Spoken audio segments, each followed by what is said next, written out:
Our secret taste recipe is to cook with lemon care. Kutti's Healthy Samayal. Hello friends, welcome to Kutti's Healthy Samayal. Be positive, be healthy. நம்ம சேனலை subscribe பண்ணாதவங்க subscribe பண்ணிவிட்டு பக்கத்தில் இருக்க bell பட்டனை click பண்ணிக்கோங்க. All ஆப்ஷனை click பண்ணுங்கள். அப்போ தான் நாங்கள் போடுற எல்லா வீடியோஸோட நோட்டிஃபிகேஷன்ஸ் உங்களுக்கு வரும். இது வரைக்கும் சப்ஸ்கிரைப் பண்ண எல்லாருக்கும் தேங்க்யூ ஸோ மச். நாம் இன்றைக்கி ரொம்பவும் டேஸ்டியான மட்டன் பிரியாணி எப்படி குக்கரில் வீட்லேயே நம்ம சிம்பிளாக சூப்பராக செய்யறதுன்னு பார்க்க போகிறோம்.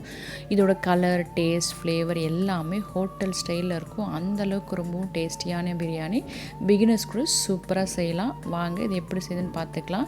இதுக்காக ஒரு குக்கர் வச்சு அதில் தேவையான அளவுக்கு எண்ணெய் ஆட் பண்ணிக்கலாம். எண்ணெய் கொஞ்சம் கூட ஆட் பண்ணால் நமக்கு டேஸ்ட் ரொம்ப நல்லாயிருக்கும். எண்ணெய் காஞ்ச பிறகு கொஞ்சமாக நம்ம மசாலா பொருட்களை ஆட் பண்ணிக்கலாம். எல்லா மசாலா பொருட்களுமே ஆட் பண்ணியிருக்கிறேன். கிராம்பு, ஏலக்காய், சோம்பு, பட்டை, ஜாதிபத்திரி, ஸ்டார் ஃப்ளவர், கல்பாசி, 2 பிரியாணி இலை எல்லாமே ஆட் பண்ணியிருக்கேன்.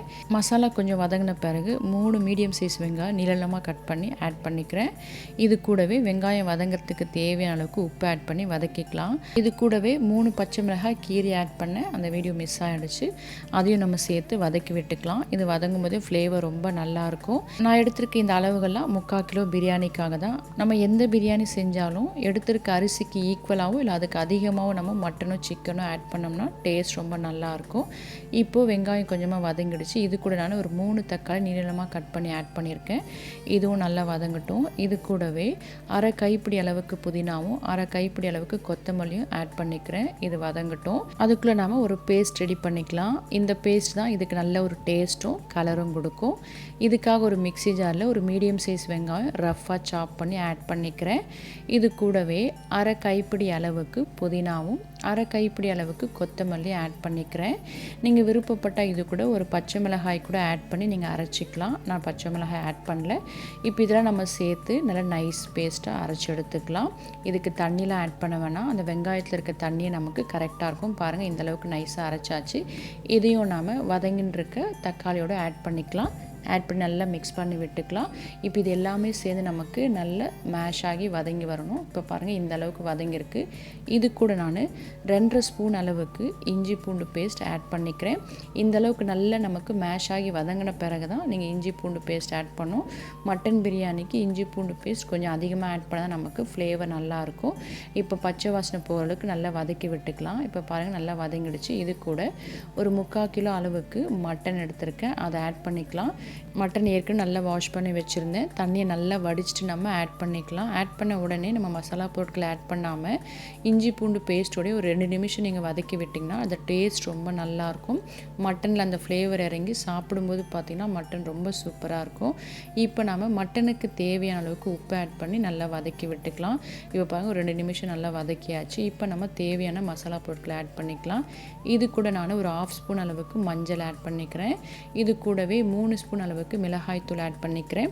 இதில் ஆட் பண்ணுற காரம், உப்பெல்லாம் உங்கள் டேஸ்ட்டுக்கு ஏற்றப்போல் கூட குறைய ஆட் பண்ணிக்கோங்க. இதில் ஆட் பண்ணுற மிளகாய்த்தூள் குழம்பு மிளகாய்த்தூள் தான். இது வெஜ், நான்வெஜ் எல்லாத்துக்குமே ஆட் பண்ணலாம். இது எப்படி ப்ரிப்பேர் பண்ணி ஸ்டோர் பண்ணுறது நாங்கள் ஆல்ரெடி ஒரு வீடியோ லோட் பண்ணியிருக்கோம்.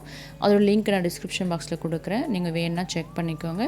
இப்போ இது கூட 2 டம்ளர் அளவுக்கு தண்ணியும் 1/2 கப் அளவுக்கு தயிரும் ஆட் பண்ணி நல்லா மிக்ஸ் பண்ணி விட்டுக்கலாம். இது நல்லா மிக்ஸ் பண்ணி விட்ட பிறகு குக்கர் க்ளோஸ் பண்ணி நாம் மட்டன் வேக வச்சு எடுத்துக்கலாம்.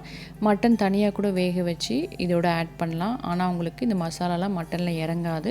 ஸோ இது போல் மசாலாலாம் ஆட் பண்ண பிறகு குக்கர் க்ளோஸ் பண்ணி மட்டன் வேக வச்சு எடுத்துகிட்ட பிறகு நீங்கள் அரிசி ஆட் பண்ணிங்கன்னா மட்டனில் எல்லா ஃப்ளேவருமே இறங்கியிருக்கும். இப்போ இது கூட 1/2 ஸ்பூன் அளவுக்கு பிரியாணி மசாலா பவுடர் ஆட் பண்ணிக்கிறேன். இது ஹோம்மேடு தான். வீட்லேயே எப்படி ப்ரிப்பேர் பண்ணுறதுன்னு இதுவும் நாங்கள் ஒரு வீடியோ லோட் பண்ணியிருக்கோம். இதோட லிங்க்கும் டிஸ்கிரிப்ஷன் பாக்ஸில் கொடுத்துருக்கேன். நீங்கள் வேணால் செக் பண்ணிக்கோங்க. இப்போ குக்கர் மூடி க்ளோஸ் பண்ணி வேக வச்சுக்கலாம். அவ்வளோதான், வேக வச்சு எடுத்தாச்சு. அரிசி ஆட் பண்ணுறதுக்கு முன்னாடி மட்டன் நல்லா வெந்திருக்கான்னு செக் பண்ணிக்கோங்க. எடுக்கிற மட்டனை பொறுத்து நீங்கள் எத்தனை விசில் விட்டு வேக வைக்கணுமோ அதுக்கேற்றப்போ நீங்கள் வேக வச்சு எடுத்துக்கோங்க. இப்போ இது நல்லா சாஃப்டாக வெந்திருக்கு. இதுக்காக 3/4 கிலோ பாஸ்மதி ரைஸ் நான் ஊற வச்சுருக்கேன். அதாவது 10 to 15 மினிட்ஸ் நீங்கள் ஊற வச்சா கரெக்டாக இருக்கும். இதுக்காக தனியாக ஊற வைக்கணும் அவசியம் இல்லை. பிரியாணி தாளிக்கிறதுக்கு முன்னாடி நீங்கள் கழுவி ஊற வச்சிட்டிங்கன்னா நீங்கள் தாளிக்கிற டைமிங்கே அதுக்கு கரெக்டாக இருக்கும்.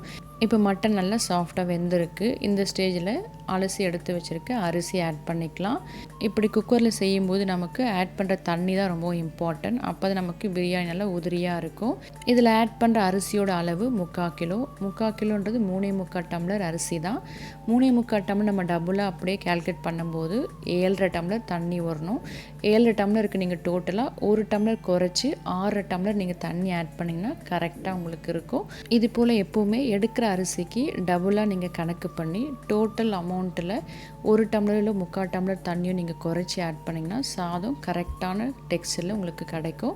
இப்போ பாருங்கள், குக்கர் மூடியை நம்ம லைட்டாக க்ளோஸ் பண்ணி மீடியம் ஃப்ளேமில் வச்சு அப்படியே வேக வைக்கலாம். வேகிக்கும்போது தண்ணி பாருங்கள் நல்லா வடிஞ்சு நமக்கு அரிசி இது போல் மேலே தெரியும். இந்த ஸ்டேஜில் ஜென்டலாக ஒரு மிக்ஸ் கொடுத்து குக்கர் மூடியை க்ளோஸ் பண்ணி 5 to 7 மினிட்ஸ் லோ ஃப்ளேமில் வச்சு நீங்கள் வேக வச்சிங்கன்னா பிரியாணி சூப்பராக வெந்து வந்துடும். ஏன் இது போல் நம்ம செய்கிறோன்னா அப்போ தான் நம்ம மசாலா எல்லா இடத்துலையும் ஈவனாக நமக்கு ஸ்ப்ரெட் ஆகி டேஸ்ட் ரொம்ப நல்லாயிருக்கும். இப்போ நம்ம குக்கர் மூடி க்ளோஸ் பண்ணி வெயிட் போட்டுக்கலாம். வெயிட் போட்டு 5 to 7 மினிட்ஸ் வேக வச்சு எடுத்துக்கலாம். இது போல் செய்யும்போது பிரியாணி நமக்கு அடிப்பிடிக்காது, குழஞ்சி போகாது, கரெக்டான பதத்தில் கிடைக்கும். இது போல் 5 மினிட்ஸ் நீங்கள் வேக வச்ச பிறகு இன்னொரு ஸ்டவ்வில் லோ ஃப்ளேமில் தவாவை வச்சுருங்க. இது போல் தவா மேலே குக்கரை ஓப்பன் பண்ணாமல் அப்படியே நீங்கள் வச்சு ஒரு 10 மினிட்ஸ் நீங்கள் தம் போட்டிங்கன்னா சூப்பராக நமக்கு பிரியாணி கிடைக்கும். பாருங்கள், பார்க்கும்போதே உங்களுக்கு தெரியும் ஒரு டெக்ஸ்சர் பாருங்கள் எவ்வளோ நல்லா இருக்குது. உதிரி உதிரியாக சாஃப்டாக அதோட டேஸ்ட்டு ஃப்ளேவர் பார்த்திங்கன்னா அவ்வளோ சூப்பராக இருக்கும். இது போல் மட்டன் பிரியாணி, சிக்கன் பிரியாணி நீங்கள் எது செஞ்சாலும் இது போல் நீங்கள் தம் போடலாம். அதே போல் வெஜிடபிள் பிரியாணி இல்லை சென்னா பிரியாணி நீங்கள் எது செஞ்சாலும் இது போல் தம் போட்டு பாருங்கள், செம்ம டேஸ்ட்டாக இருக்கும். ஸோ நாங்கள் இந்த வீடியோவில் சொல்லியிருக்க டிப்ஸ், மெஷர்மெண்ட் எல்லாமே கரெக்டாக ஃபாலோ பண்ணி பாருங்கள். கண்டிப்பாக பிகினர்ஸாக இருந்தாலும் நீங்கள் சூப்பரான டேஸ்டியான பிரியாணி ஃபஸ்ட்டு டைம்லேயே நீங்கள் செஞ்சு கொடுக்கலாம். அந்தளவுக்கு கரெக்டாக பர்ஃபெக்டாக இருக்கும். ஸோ நீங்களும் இது போல் செஞ்சு பார்த்துட்டு உங்கள் டேஸ்ட், உங்கள் எக்ஸ்பீரியன்ஸ் எங்களுக்கு கமெண்ட் பண்ணுங்கள். மறக்காமல் லைக் பண்ணுங்கள், ஃப்ரெண்ட்ஸ் அண்ட் ஃபேமிலிக்கு ஷேர் பண்ணுங்கள், தொடர்ந்து சப்போர்ட் பண்ணுங்கள். தேங்க்யூ. Yummy tasty. நீங்களும் ட்ரை பண்ணுங்கள், என்ஜாய் பண்ணுங்கள், ஹெல்த்தியாக இருங்க.